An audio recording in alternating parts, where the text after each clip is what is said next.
Samantala, ititigil muna ang mga road work ngayong magpapasko para maibsan ang mabigat na daloy ng trapiko. Pero sa pag-iikot ng GMA News, namataan ang ilang proyektong nakatiwangwang at hindi pa rin pwedeng daanan ng mga motorista. May live report si Oscar Oida. Oscar. Yes, Rhea, simula ngayong araw hanggang sa ika-5 ng Enero sa susunod na taon ay tigil muna ang tinatawag na diggings o paghuhukay dito sa Metro Manila. Ito'y para makatulong maibsan ang lalong lumalalang sitwasyon ng trapiko, lalo pat ngayong panahon ng Kapaskuhan.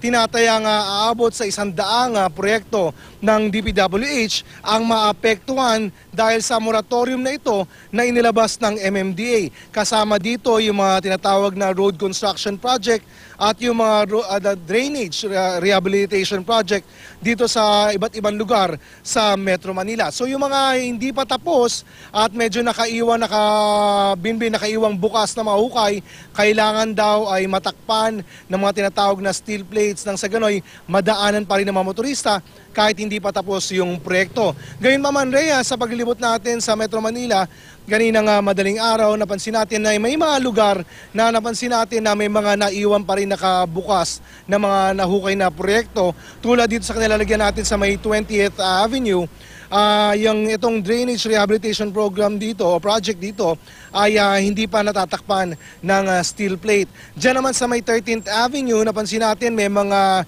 road construction dyan na hindi pa rin lubusang madaanan dahil nakaharangan pa rin pati ng mga buhangin bato na nandyan ginawa na rin pangharang para hindi madaanan ng mga sakyan. Dapat sana ay nakiklear na yan kung pagbabasihan natin itong moratorium na inilabas ng MMDA. Pero iba-iba ang samot-sari ang opinyon ng mga motorista.